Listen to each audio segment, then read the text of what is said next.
ಬೆಂಗಳೂರಿನಲ್ಲಿ ಪೂರ್ವ ಮುಂಗಾರು ರಾದ್ಧಾಂತವನ್ನೇ ಸೃಷ್ಟಿ ಮಾಡಿದೆ. ನಿನ್ನೆ ಸುರಿದಂತಹ ಮಳೆಗೆ ನೂರಾರು ಸಂಖ್ಯೆಯಲ್ಲಿ ಮರಗಳು ಧರಾಶಾಹಿಯಾಗಿದೆ. ಡೀಟೇಲ್ಸ್ ನೋಡೋಣ ಬನ್ನಿ. ನಿನ್ನೆಯ ಮಳೆಗೆ ತತ್ತರಿಸಿದ ಬೆಂಗಳೂರು, ನೂರಾರು ಮರಗಳು ಧರಾಶಾಯಿ, ಪ್ರಾಣಾಪಾಯದಿಂದ ಪಾರು.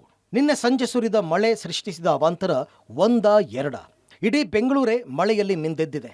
ನಿನ್ನೆ ಸಂಜೆ ಮಾತ್ರವಲ್ಲದೆ ರಾತ್ರಿಯೂ ಸುರಿದ ಭಾರಿ ಮಳೆ ಜನರನ್ನ ಹೈರಾಣಾಗಿಸಿದೆ. ನಾಗರಬಾವಿಯ ಎನ್ಜಿಎಫ್ ಬಡಾವಣೆಯಲ್ಲಿ ಅದೃಷ್ಟವಶಾತ್ ಕುಟುಂಬವೊಂದು ಪ್ರಾಣಾಪಾಯದಿಂದ ಪಾರಾಗಿದೆ. ಎನ್ಜಿಎಫ್ ಬಡಾವಣೆಯ 9ನೇ ಕ್ರಾಸ್ನಲ್ಲಿ ಬೆಸ್ಕಾಂ ಲೈಟ್ ಕಂಬ ಹಾಗೂ ಬೃಹತ್ ಮರ ವಾಲಿ ಮನೆಯ ಅಂಗಳಕ್ಕೆ ಬಿದ್ದಿದೆ. ಅಕಸ್ಮಾತ್ ಶೆಡ್ ಮೇಲೆ ಲೈಟ್ ಕಂಬ ಬಿದ್ದಿದ್ರೆ ದೊಡ್ಡ ಅನಾಹುತವೇ ನಡೆದು ಹೋಗ್ತಿತ್ತು.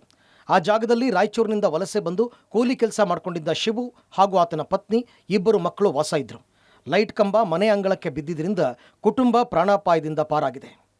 ಮಳೆ ಬಂದಾಗ ಅವಾಗಲೂ ಮಳೆ ಗಾಳಿ ಬಂತಲ್ಲ, ಕಂಬ ಬಿದ್ದೋಯ್ತು, ಅವಾಗ ಈ ಮರನೂ ಬಿದ್ದೋಯ್ತು. ಇಲ್ಲ ಯಾರು ಬಂದು ನೋಡು ಇಲ್ಲ ಸರ್ ಇಲ್ಲಿವರೆಗೂ. ಈಗ ನೋಡಿ ನೀರೆಲ್ಲ ಬಂದು ಅಲ್ಲೇ ನಿಂತ್ಕೊಳ್ಳುತ್ತೆ, ಆ ಮರನೂ ಬಿದ್ದೋಗುತ್ತೆ ಸರ್. ಅಡಿನೇ ನೀರು ಹೋಗ್ತಾ ಇದೆ ಸರ್, ನಮ್ಮ ಫೌಂಡೇಶನ್ ಎಲ್ಲ ಇದಾಗ್ತಾ ಇದೆ. ಎಷ್ಟು ಹೇಳಿದ್ರು ಅವ್ರ ತಲೆನೇ ಕೆಡಿಸ್ಕೊತಲ್ಲ ಸರ್. ಮಹಾಮಳೆಗೆ ಒಂದೇ ದಿನದಲ್ಲಿ ಧರೆಗುರುಳಿದ 10ಕ್ಕೂ ಹೆಚ್ಚು ಮರಗಳು. ನಾಗರಬಾವಿಯ ನೃಪತುಂಗ ನಗರದ 4ನೇ ಮುಖ್ಯ ರಸ್ತೆಯಲ್ಲಿ ಸಾಲು ಸಾಲು ಮರಗಳು ಧರೆಗುರುಳಿವೆ. ಒಂದೇ ರಸ್ತೆಯಲ್ಲಿ ಸುಮಾರು 10ಕ್ಕೂ ಹೆಚ್ಚು ಮರಗಳು ನೆಲಕಚ್ಚಿವೆ. ಇದರ ಪರಿಣಾಮ ಮರದ ಕೆಳಗೆ ನಿಲ್ಲಿಸಿದ್ದ ಕಾರುಗಳ ಗಾಜು ಪುಡಿಪುಡಿಯಾಗಿದೆ. ಇಡೀ ರಸ್ತೆ ತುಂಬ ಮರದ ರೆಂಬೆ ಕೊಂಬೆಗಳು ಬಿದ್ದ ಪರಿಣಾಮ ಇಡೀ ದಿನ ಸಂಚಾರ ಬಂದ್ ಆಗಿತ್ತು. ಆದಷ್ಟು ಬೇಗ ಮರಗಳನ್ನು ತೆರವು ಮಾಡುವಂತೆ ಬಿಬಿಎಂಪಿ ಅಧಿಕಾರಿಗಳಿಗೆ ಸ್ಥಳೀಯರು ಮನವಿ ಮಾಡಿದ್ದಾರೆ. ಸರ್, ನಮ್ಮ ಲೇಔಟಲ್ಲಿ ಸುಮಾರು 6ರಿಂದ 7 ಮರ ಬಿದ್ದಿದೆ ಸರ್. ನಾವೇ ರೆಸಿಡೆಂಟ್ಸ್ ಸೇರಿಬಿಟ್ಟು ಒಂದಿಷ್ಟು ರಸ್ತೆಯನ್ನು ತೆರವುಗೊಳಿಸ್ಕೊಂಡು ವೆಹಿಕಲ್ ಮೂವ್ಮೆಂಟಿಗೆ ನಾವು ಅವಕಾಶ ಮಾಡಿಕೊಟ್ವಿ. ಸೊ ಇಷ್ಟೆಲ್ಲ ಅನಾಹುತ ಆದಮೇಲೆ ನಮಗೂ ಗೊತ್ತಾಯಿತು ನಮ್ಮ ಹತ್ರ ಎಕ್ವಿಪ್ಮೆಂಟ್ಸ್ ಇಲ್ಲ ಅಂತ. ಸೊ ಈಗ ನಮ್ಮ head quarter, civil defence head ಕ್ವಾರ್ಟರ್ಸಲ್ಲೂ ಕೇಳಿದ್ದೀವಿ, ನಮಗೊಂದಿಷ್ಟು ಟೂಲ್ಸ್ ಬೇಕಾಗತ್ತೆ ಕೊಡಿ ಅಂತ. ಸರ್ ಇದು ಯಾವುದು ಗೊತ್ತಿಲ್ಲ ಸರ್, ಯಾಕಂದರೆ ಇದು ಆ ಕಡೆನೂ ಮನೆ ಇಲ್ಲ, ಈ ಕಡೆನೂ ಮನೆ ಇಲ್ಲ. ಸೊ ಯಾರೋ ಇಟ್ಟೋಗಿರ್ತಾರೆ ಅಥವಾ ಬೇರೆ ಎಲ್ಲೋ ಮನೆ ಮಾಡಿರ್ತಾರೆ, ಇಲ್ಲಿ ಇಟ್ಟೋಗ್ಬಿಡ್ತಾರೆ. ಏನಂದರೆ ನೆರಳಿದೆ, ಈ ರೋಡ್ ಫುಲ್ ನೆರಳಿರೋದ್ರಿಂದ ಸೊ ಇದು ಯಾರ್ದಂತ ನೂ ಗೊತ್ತಾಗಿಲ್ಲ. ಇನ್ನು ಚಾಮರಾಜಪೇಟೆಯಲ್ಲೂ ಮನೆಗಳಿಗೆ ನೀರು ನುಗ್ಗಿ ಅವಾಂತರ ಸೃಷ್ಟಿಯಾಗಿದೆ.